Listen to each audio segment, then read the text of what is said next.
Hi, and welcome to the Breastfeeding Medicine Podcast. I'm your co-host, Dr. Ann Eglash. I'm a clinical professor in the Department of Family Medicine at the University of Wisconsin School of Medicine and Public Health and a board-certified lactation consultant.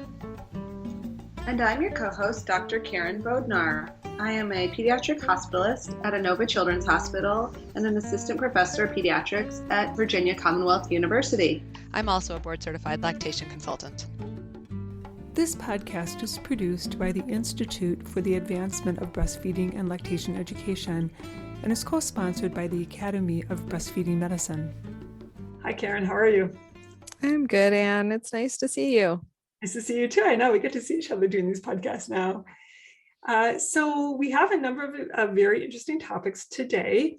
We're going to start out talking about father support. And I know that we want to be inclusive in language when we're talking about fathers. And even though the article I'm going to discuss really has father in the title, we can talk, I'm going to probably use the term partners quite a bit because it really does pertain to partners as well. The title of the article that I want to discuss is Father Support for Breastfeeding Mothers Who Plan to Utilize Childcare, a Qualitative Look at Mothers' Perspectives. And this was published by Alexandra Lundquist, Brent McBride, Sharon Donovan, and Marie Walasak. This was done through University of Illinois in Champaign. And the study basically interviewed mothers who were in the central Illinois region. So they start by talking about how mothers really who are back to work are at high risk for weaning early for another number of reasons. And that as of 2019, about 60% of new mothers return to a paid job in the United States. And really a large portion of those mothers rely on non-parental childcare, so like childcare centers or in-home daycares. And on average, these children are spending about 30 hours a week in daycare. And there are a lot of reasons why these mothers wean early. So for example, studies have shown that they're just basically less likely to initiate any breastfeeding, and certainly less likely to exclusively breastfeed in the first 6 months if they know that they're going to be working outside the home. And that childcare itself is considered to be a risk factor for early weaning based on studies. They also have found that people who need to pump for reasons that are not like their own sort of doing, in other words, there's an external reason that they can't control, is associated with earlier weaning. So for example, someone who decides to exclusively breastfeed because they find it more convenient, they have less pain, whatever reason that is, they're more likely to exclusively pump than those who exclusively pump for these other reasons. So then the authors kind of talked about this because then they wondered whether father support would help to ameliorate some of these effects on early weaning, and that there is some evidence of support interventions that target co-parenting relationships find that there's increased breastfeeding duration when the father helps with breastfeeding and the mother is content with that level of support. So the things that the fathers think may be helpful may not be what the mother really wants, but in any event, it does seem to help. And so again, these studies are talking about fathers and mothers just based on how the subjects identify themselves. This study, again, is a qualitative study. So they interviewed 25 first-time moms in central Illinois who intended to breastfeed, were planning to return to work outside the home as a paid job, and they were planning to use a non-parent daycare to find out really how they perceived the support that they had from the father. They were mostly married. This is very much a white, married, highly educated population. And by 3 months, 58% were providing human milk exclusively. So the results are, definitely tailored to a certain demographic, but I think there are some interesting things that have come of it. The babies in general enter daycare somewhere between 7 and 12 weeks postpartum. So first of all, most of the mothers who entered the study felt like breastfeeding was just their responsibility, that it wasn't something that was shared. They weren't even sure like what's the best way for their partners to support them. So I think that in and of itself is a really interesting concept, that when people decide that they're going to breastfeed or lactate, that it's like their decision. They're the pregnant person, and they're just going to make this decision, right? As opposed to, like, the partner coming, and then they both kind of decide together how this is going to work. So I see that relationship more in like my same-sex partners, where you have two people who identify as women. One is going to lactate and help the person who's going to birth a child, and then that person's going to decide if they're going to lactate. So there's a much more shared decision. But if it's male female in traditional roles, it seems like the mothers in the study felt like, no, this is my wheelhouse, this is my circus, this is my rodeo, whatever you want to call it. And the father is going to be along for the ride, and we're going to see, how much he participates. So that's in itself interesting. It's something that we need to talk about prenatally. Well, and I think also it's a little bit related to, the fact that they don't know how their partner is going to help might also be a little bit of a reflection of they have no idea what they're getting themselves into, right? Like I had a patient today who said to me, I really didn't give any thought to breastfeeding before I delivered. It didn't occur to me that I might have trouble. I didn't educate myself. And it's tied to that too. Right, exactly. Yes. So factors that they found contributed to father engagement were, number one, open communication. So these are the results of the survey. They felt that if they could talk to the father about how the parent could support her, such as like doing things like washing pump parts or giving a bottle at times when she's pumping, that seemed to help like their sense of support. If they do things like just help with feeding, like when the baby cries, change the diaper, bring the baby to the mother to feed, set up the pillows, get the water, get the snacks, get the burp break, all those things, like really anticipating, right? Like if you're helping someone change a tire, you get the tools, you hand them to the person, you don't just like stand there and check your email, you actually like help them. I love that analogy. And so it's like being kind, and then helping with household tasks, like, so I mentioned cleaning pump parts, but things like, helping to store the milk, checking the dates on the milk that's in the refrigerator, cleaning the house, all the things, doing the laundry, all those sorts of things. And then having, like, if they had a sense of shared investment in breastfeeding, they definitely felt more supported. So if the father came to like the prenatal breastfeeding classes, if they came to see the lactation consultant or the breastfeeding medicine specialist, if they were engaged in learning, how sometimes you have the dyad together, you have the partner in there, with the breastfeeding parent, and the partner like stands over you and watches what you do in Flash, and the other one's like, looking at their phone, or not even like thinking, not even holding the baby. Like sometimes they leave the room. They're like, oh, I was like, wait, no, come back here. Sit. Yeah, right. There's definitely a sense there, right? And if they leave the room, that's a good time to ask the parent, like, how do you feel partner support is going? And then the last category is sort of like reinforcing the mother's breastfeeding self-efficacy. So rather than like, if times are rough, rather than saying, oh, just give formula, we just need to, fed is best kind of thing, like that's not necessarily as supportive. So areas that they felt they needed improvement in breastfeeding support were like, for example, feeling like the burden of breastfeeding shouldn't be on their shoulders. Like the father should be participating in the feeding responsibilities. So this was an interesting comment. This is a quote: "I feel like a lot of the weight is on me, and I guess I definitely made that decision on my own, and he just had to be okay with it, especially since he only feeds her if I give him a bottle every once in a while, so it's not always, so he's kind of just there." I thought that was interesting. It was kind of funny when his grandfather asked us if she's bottle fed or breastfed, and I told him breastfed, and he said to my partner, "Oh, that means you're lucky, you don't have to do any work." Which was, I've heard that before. Yes, it's terrible, right? And then some felt like their partners had different reasons for feeding. So one example was, one person who felt like her partner really was interested in breastfeeding because it saved money, and that wasn't her goal.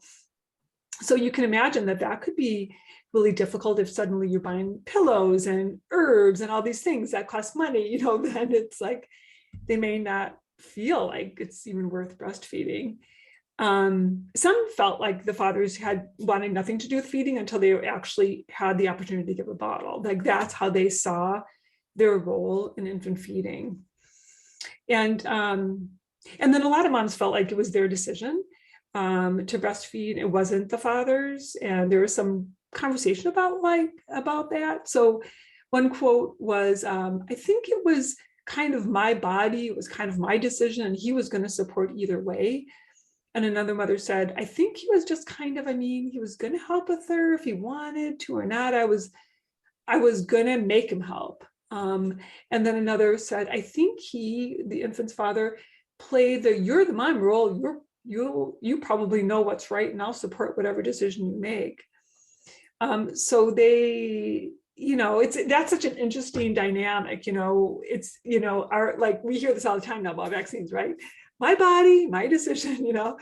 So then it goes into breastfeeding too.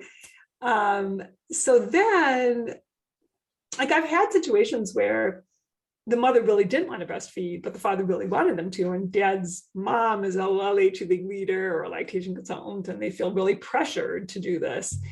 And I've even seen it recently with a grandfather who was pressuring, you know, the father of the mother, you know, the grandfather of the child really wanted this baby breastfed for health reasons and was pressuring his daughter, you know, to get breast milk. So then, you know, but then on the other hand, they're really supportive too, right? So, but some of the moms felt that the fathers had no interest and they remained really uninvolved. One mom said that she read so much about breastfeeding and took a class that the father said, like, you've got this, you know it all. I don't need to learn anything because you're the expert, which really wasn't very comforting to her. And then another common theme was that a lot of moms communicated that the dads didn't appreciate how challenging it was. And they said, it's natural, like what's the big deal? So one quote was, I mean, he went to the breastfeeding class, but the only reason he went to the class is because I asked him to go, okay, which is great. But he did express that he felt like it was a waste of time, right? It's natural. Why do you need to take a class? So that's interesting. And then some moms felt that they could have been more encouraged by their partners. One person said, and I think if my husband would have been more, if he would have been more eager to push breastfeeding, I think I might have tried harder, but he just wanted him fed. He just wanted him healthy and he didn't want to hear him crying. So whatever that needed to be done was going to be done. So I think maybe more. So if he asked me to try more, I think that kind of would have been a huge influence. So that, I mean, I think, you know, again, it's that pressure, like, do you pressure this person, not knowing how it feels to be in that situation? And then they mentioned many of the moms felt like having partner support wasn't really enough for them anyway, that they needed support from like their mothers, other family members, from friends, and that they needed oftentimes just other resources in the community, just even like, how do I find a pump? You know, I need a video on fitting my flanges, things like that. And some hoped that the fathers would actually help them to find these resources. So yeah, I just think that, you know, in reading this, I realized that we in breastfeeding medicine or lactation consultants who are listening to this podcast could really be thinking more about this when we do see individuals who are lactating and their partners and talk about the kind of support that people need. Apparently, there is a model out there that was published in 2014 by 3 authors, Sharif, Panton, and Hall. And this model of support has like a 5-pronged approach, which is parental knowledge about breastfeeding. So, you know, making sure they take a class, positive attitude to breastfeeding, involvement in the decision-making process, practical support, and emotional support. So then I think about, like, you know, these situations again that we have in our office, like, you know, asking these moms who have like low volumes and the baby's not latching, you know, we see them all the time. They're coming in with these pumped volumes. And I'll say, well, who's keeping track of the volumes, you know? And if it's the mother on her phone and she's like holding the baby and scrolling through the phone, I'm like, does he know how to use that app? Like, could he help, you know, do these things? Or sometimes it is them, right? But we could like maybe start pointing out areas that they could be helping with, and maybe even sort of mediate some conversations between the two of them, just to say, do you guys have any questions about like the co-parenting thing when it comes to feeding? I haven't done that in the past, and I think maybe I will start doing that now. Like, because I always ask, do you have any questions about going back to work? Do you have any questions about this? Do you have any, I give them this screening for depression, anxiety, and I should ask, do you have any questions about how to share these responsibilities? Like, that might be a good way to help to. Yeah, it's interesting. I mean, I think that one of the things that took me a long time to learn is if your husband is doing something to help in the house or with the kids, he is not doing it wrong. Like he is helping, he can do it his way. Like I don't need to tell him how to do it. That's just demoralizing. And so when I'm talking to new couples, I often say, like, you didn't know your relationship was changing from this, like, oh, let's have life together to 24/7 team building. And, this is really exhausting. I often try to, like, if people are doing some pumping, I'll say, like, that middle of the night pump, don't breastfeed and pump, just pump.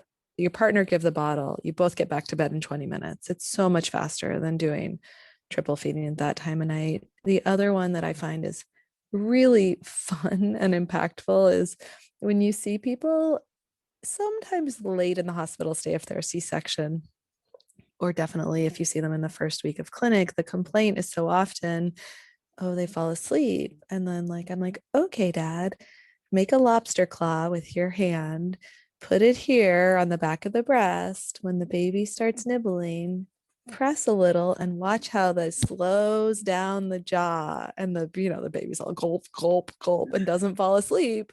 And I'm like, you're helping with breastfeeding. And then I'm like, give me 5. And literally I give him 5.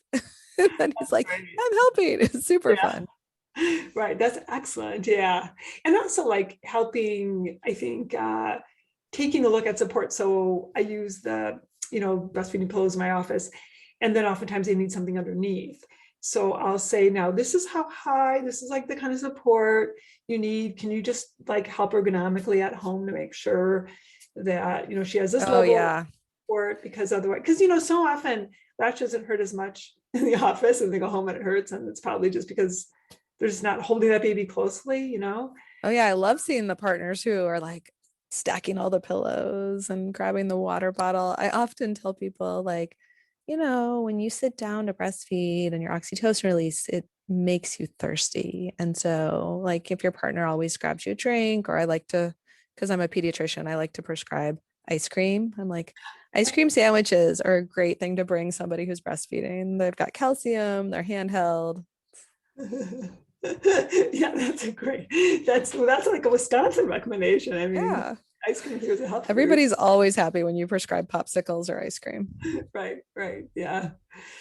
Yeah. And I think, but sometimes I do find it interesting how sometimes the decision to continue breastfeeding is oftentimes made by the dad. Like sometimes I feel like when the going gets tough, there ends up being, the dad is like, okay, I'm making a decision. We're going to stop this craziness. This is just terrible.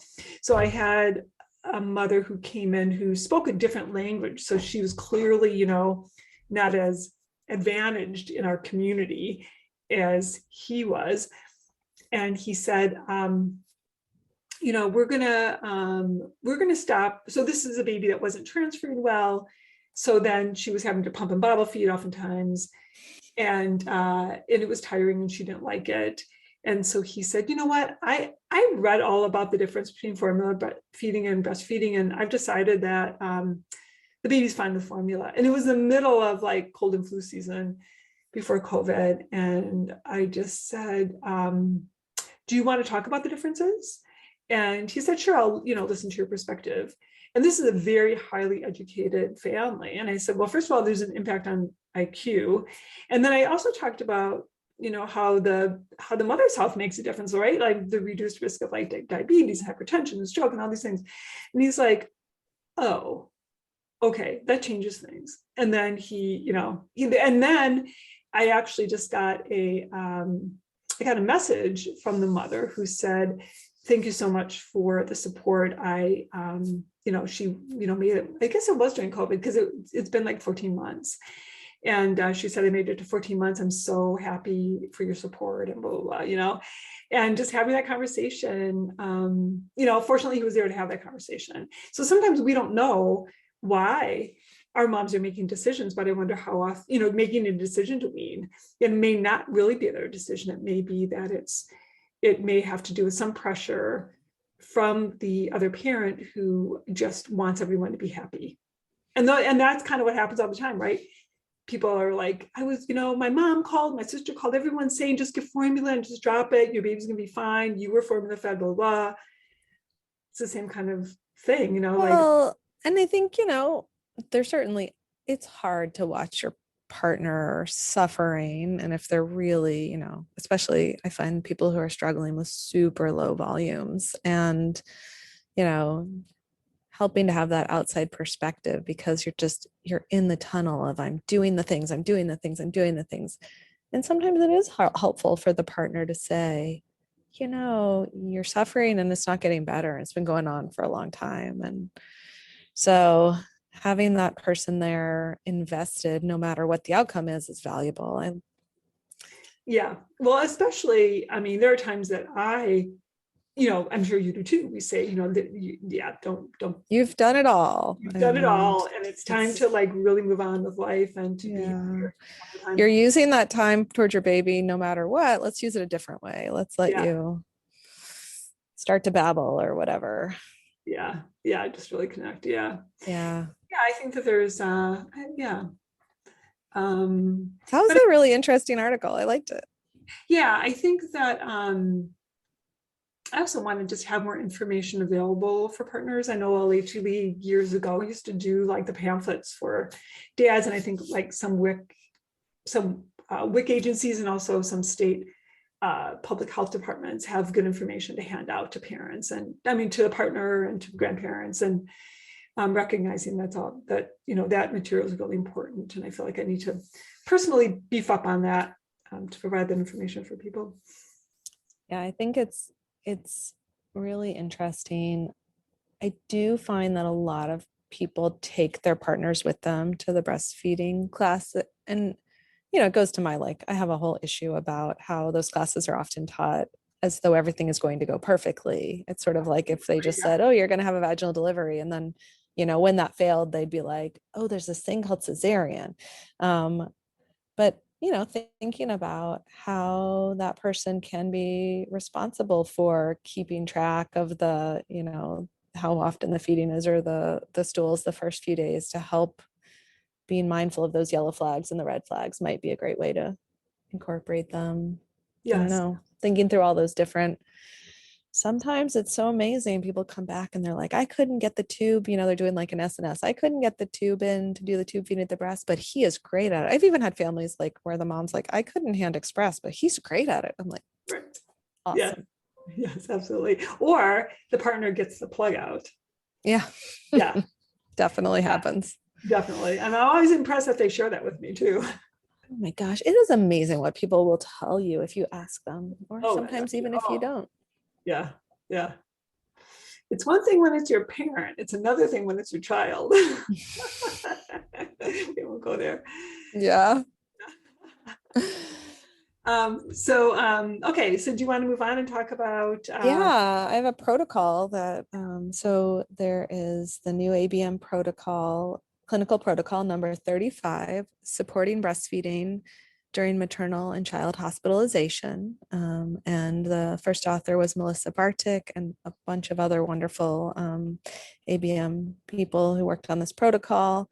And it talks about lactating parents or breastfeeding infants and children may require hospitalization for medical or surgical reasons at birth or later in a child's life. And lactating parents may sometimes require psychiatric hospitalization. Unfortunately, this can result in disruption of breastfeeding and unintended weaning. And so they've created this protocol which outlines the recommended care for the hospitalized lactating dyad and serves to set the standard to implement model policies.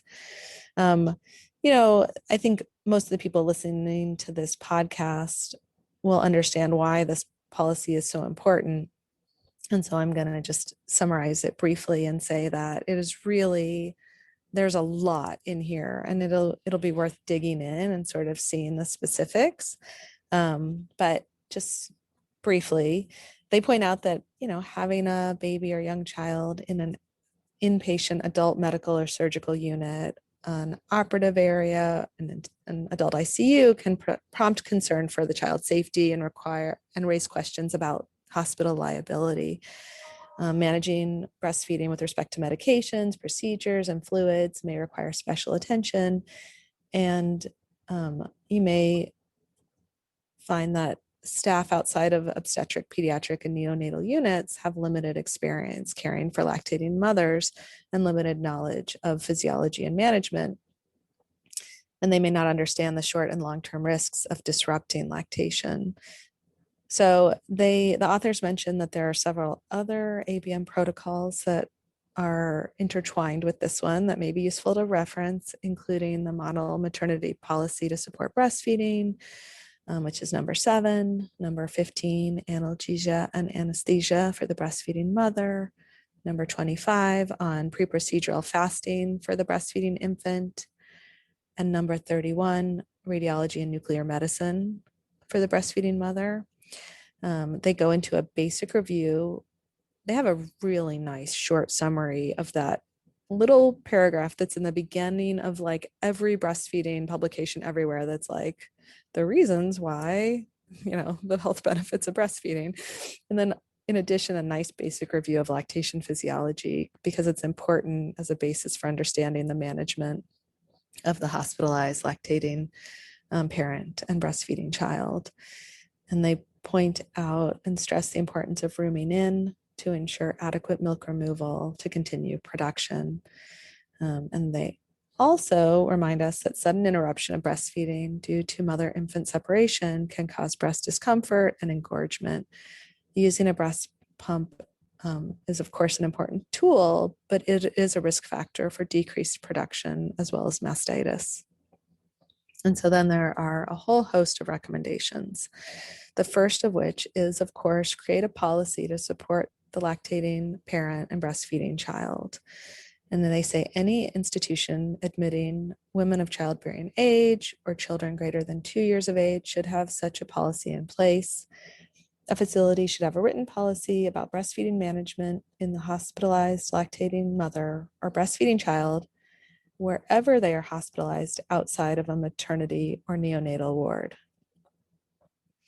They go into this. Do they talk about like having an automatic referral to lactation?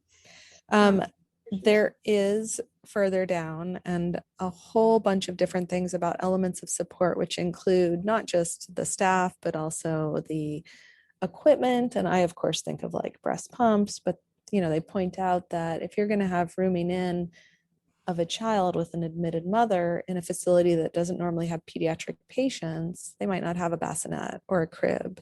And a car seat is not an appropriate place for an infant to sleep for safety reasons. And so they talk about safe sleep. They talk about keeping parents and children together. They go into evidence-based guidelines for milk expression and storage, and point out that direct breastfeeding is preferable for some of the reasons I mentioned before. There are recommendations on the frequency of milk expression, specifically exclusively breastfed infants less than 6 months will typically nurse 8 to 12 times, whereas 6 to 12-month-olds, it may be closer to 6 times, and after 12 months, 3 to 4 times per 24 hours. And they point out that having guidelines of a normal range of volumes for goals of milk expression is important. So if we think typically of 700 to 980 milliliters or 25 to 35 ounces per 24 hours by day 10 to 14 postpartum, of course, some people increase more slowly, particularly if they had a smaller baby to start with. And if you have twins, you're going to need twice as much milk. They talk about labeling of expressed milk, and then they go into support of the child of the lactating mother. So we call this custodial care in our postpartum unit when a infant is discharged, but the mom needs to stay. So often we think in the postpartum arena of, a mom being able to room in when the baby's on phototherapy and she has been discharged because her insurance is only going to cover a certain number of nights. But occasionally we have the opposite, where a mom is hospitalized and the baby is fine, but we want to keep the baby there with the mother. And so in our institution, we have a policy where there must be an additional caretaker who's staying with the baby if the mom is ill, because she may be able to feed the baby but not have the strength to take care of them the rest of the time. And so thinking through what that's going to look like. Yeah, we have the same thing, when the mother's not able to, there has to be another adult there to Mm-hmm. help the baby. They talk about the use of evidence-based safety recommendations for medications, resources for that, and then specifically about radiological diagnostic agents. They make the point that, as we know, IV iodinated contrast and gadolinium do not require interruption of breastfeeding or discarding of expressed milk. And in reading this, I thought, a large number of outpatient studies are done in hospitals. And so improving the policies around this for the hospitalized patients will likely also spill over to people getting outpatient studies. They make the important point that is often forgotten, that the gestation, when we're thinking about medication safety, the gestational age of the infant and the amount of or proportion of breast milk in the infant's diet have an impact, as well as the specific medication. And they talk about additional fluid needs that lactating mothers may have, ensuring the infants remain in acceptable locations. And they talk about safety of infants in medical surgical units, which, unless there's a specific infection control protocol related to a maternal infection, should be fine, as opposed to an adult ICU, where there may be more concerns from other equipment or needing to get adequate vital signs and such.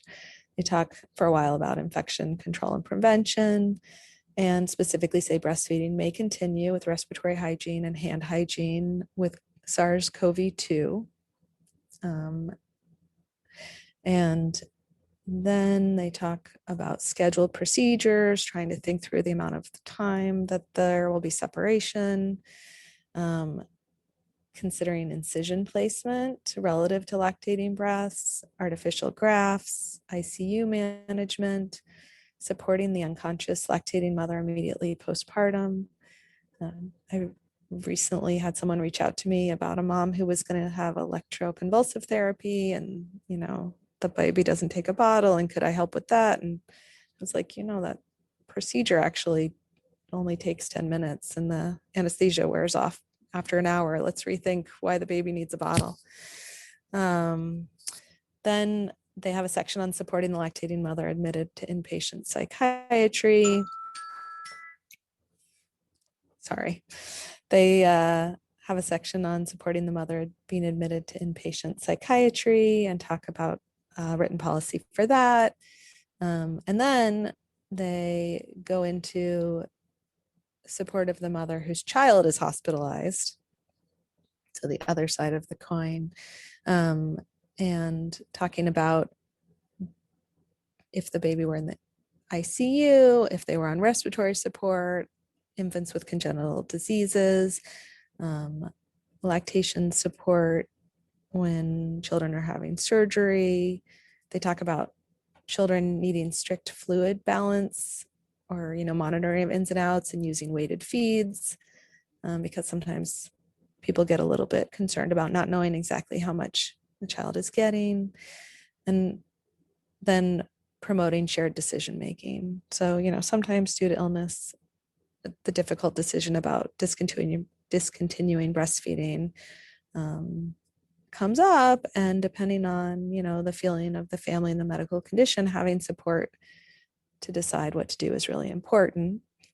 And then lastly, they mention areas for future research and basically state little has been published on this topic, And so published accounts of experiences would be welcome, including sample policies and case series. So if anybody has a great policy, I would love to hear about it. And then the only other thing that I've been thinking about lately is I'm hoping that we will do more in the future in terms of a policy related to lactation with infant loss. Yeah. And I think that is tied to this topic because it often is around hospitalization. And so Yeah. I find this to be a really useful protocol. And for those people who want to make sure their hospital has a policy, there's a ton of detail to go into and find the key stakeholders and Yeah. roll up our sleeves again. I think this is really good policy. I think this is a really good protocol because it actually is fodder for a policy, right? Because when you're thinking of a policy, you want to think about like, what are all the things that we have to address in our policy, and then and oftentimes hospitals will take the policy and then make a protocol that's specific, like, how all this is going to get supported. And really, you have it right there. You just need to, depending on the services that the hospital has, it's a really excellent protocol for just a working draft, to go from. Yeah, and I glossed over a few things, like there was a part on considering transport when people are separated. So it's definitely worth looking at for people who are working in the hospital setting. Yes, yes. And I know transport, like in Wisconsin, and I'm sure this happens in other places too, when babies are transported from like level 2 nurseries to our NICUs, the mom is oftentimes like 4 or 5 hours away. And so NICUs sometimes have to figure out like, how can they support that lactating parent? Well, you really want that milk, right, for the health of the baby, but also supporting that parent and that family before they can get down there. It's important too. There's so many different aspects to it. I mean, it's amazing. We really need a repository for hospital policies, because that's oftentimes something we see on the IABLE listserv. It's like, does anyone have a policy for this? So Absolutely. And I think that's so interesting that in the, they were like, it would be great if people would, publish accounts and experiences. Cause I do feel like every few years I see requests for like, who's got a donor milk policy? Who's got a this? Who's got a that? And everybody's out reinventing the wheel. right. Yeah. The Exactly. other thing that I didn't see in here that I really have been thinking a lot about is sort of about the qualifications of people who are taking care of hospitalized, particularly older children, because where I am now, we have wonderful lactation consultants in the postpartum area, and they were mostly all postpartum nurses who went on to get more training in lactation, but have not had experience with older children. And so I find that sometimes when they get consulted to go see sick children on the med surg ward that are older, they're not as comfortable. And so I just think that's an area that probably could use some attention when people are making, plans on how you're going to support those families with older kids. And then sometimes too, I mean, sometimes the problems that they're asked to manage in the hospital are really beyond, what they're able to do. So for example, I've had moms in the past who have been hospitalized for compression fractures during lactation. And the decision is made like, okay, how, they want the mother to wean, of course, which I would argue is not really necessary, but then like, do they need to wean, and how can this be changed? Like, we can actually support these women by having a physician come in and say, hey, why not use, a combined birth control pill, and then give heparin to prevent a DVT or whatever. So, I mean, there are some other things that we could actually be able to do. And then sometimes there are these questions about like complicated meds and pumping and dumping and all that kind of stuff. And that's where sometimes physicians could Yeah, I think that's a really interesting idea. I mean, in my electronic medical record, if the patient is pregnant, you write a medication, you get a pop-up. And we, sometimes have those for lactation, but the default I think should be after a patient in our system delivers, the computer should assume they're lactating until we tell them otherwise.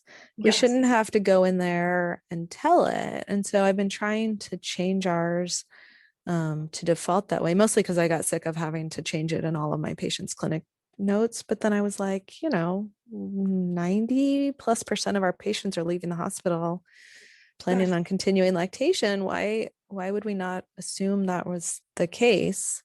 And then having a part of our policy be if admitted moms are lactating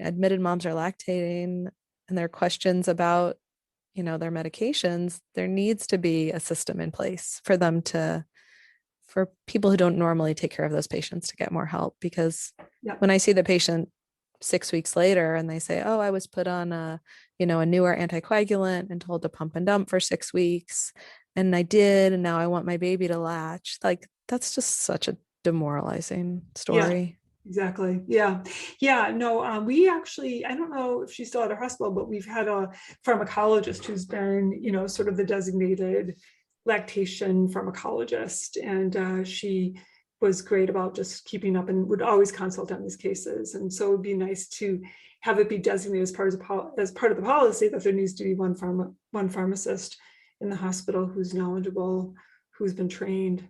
Ooh, and can we make a certification for pharmacists to Yeah. show that they are competent to Yes. Yes. So should we do, yes, that would be awesome. just put you on the spot during our podcast. Let's do one more thing.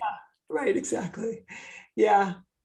Yeah, there are a lot of other things to consider. So I know that there are a few places that have breastfeeding medicine consult services, right? I think so that could be something like, as we have more breastfeeding medicine specialists and departments of breastfeeding medicine, we can have people, come by and just like palliative care, the insulin team or something like that. I think there's an untapped cohort of young women pharmacists that would be hungry for better education in this area, because my experience is that it is not robust. Yeah. And that's the other thing, is that the pharmacists could become lactation consultants too, although they probably have to focus on medications, but because they're pharmacists, but it could be like, like the firemen and the fire people in Brazil picking up the breast milk when they're not busy, kind of thing. Yeah. Oh gosh, so many things to do. Yeah. Well, thanks for sharing that protocol. I have one last thing to talk about, which is like totally separate, although still related to breastfeeding. And this is a study entitled The Trajectory of Expressed Colostrum Volume in the First 48 Hours Postpartum, an Observational Study. And this was done in Japan by a group of researchers, a whole bunch of them. One is Aikuku Katu is the first author. So the authors were really interested in just looking at the trajectory of expressed colostrum in the first 24 hours among mothers whose babies went to the NICU at a hospital called the National Kagawa Children's Hospital in Japan. And so trajectory meaning like, when does it increase? So like, what's that rate of increase as well? So they took 105 moms, 50.5% were primips, the others were multips. About half of them had a vaginal delivery, and about 73% of these moms had the babies going to the NICU because the babies were premature. Others had like medical problems. And what they did is they just had them hand express every 3 hours around the clock for 48 hours to see what their volumes were. And if they weren't very good at hand expressing, or weren't comfortable with it, the midwives did it for them or showed them and coached them how to do this. They didn't take out any pumps. And so what they found is that if they started hand expression within 3 hours after the baby was born, they on average were able to express 0 to 2 ml at the 3 hour mark, at their first pumping, at their first hand expression. On average, it was 0.4 ml. And if they waited 3 to 6 hours, it was more. It was about 0 to 6 ml, on average about 1 ml that they could express at that first expression. And then they kind of tracked these people, looking at the volumes every 3 hours. And they found that the milk volume did increase a little earlier if they started hand expressing before 3 hours. So they didn't really see a big like exponential increase in the volume of this colostrum until about 30 to 36 hours. So more like 30 to 33 hours if they started expressing within 3 hours, and between 33 and 36 hours if they started hand expressing between 3 to 6 hours. So it was just a little earlier that the milk increased, but we're talking like low volumes. We're talking about like super low volumes. In fact, what happened is that there was more colostrum hand expressed in like the first 10 hours. And then from like 10 hours to about 30 hours, it went into like nothing. Like they were hardly able to express anything in, less than an ml on average. And then it just shot up at like 30 to, past 30 hours, which I thought was amazing that these volumes are so low. They didn't see any difference whether they were vaginal births or cesareans. And they didn't see any difference with the gestational age of the infant. And they actually didn't even see any difference in terms of timing if they were primips or multips, except that when the milk did start to increase, the rate of increase was a lot faster in the multips. So by that 30-hour mark, when they started to see this increase, multips, the volumes were much higher than the primips at that point. So I thought that was interesting. It was really small volumes. And then I wonder this is so fascinating. This is like my new favorite thing because I see this all the time in the hospital. I'm always the lower. I'm like going around helping people hand express, and like it's like 20 hours postpartum, and there's like, oh, I'm not really seeing anything. And I was Googling the article while you were talking because I wanted to like see the graph because I'm visual, and I saw that in the abstract, the conclusion is the decline in expressed milk volume during the early postpartum period caused concern among mothers. And that is absolutely what I see. I had attributed some of the fact that people had less ability to hand express at the end of the first day to the significant amount of edema I see people having in their areola. But I would imagine that if these people were doing this every 3 hours, it probably cut down on that somewhat. Yeah, I don't know. I mean, then I wondered, okay, is it that maybe they didn't hand express well, maybe they would have more volume if they pumped? I don't know. I mean, I always think hand expression is going to be better in the first day. Oh, yeah. First day for sure. Yeah.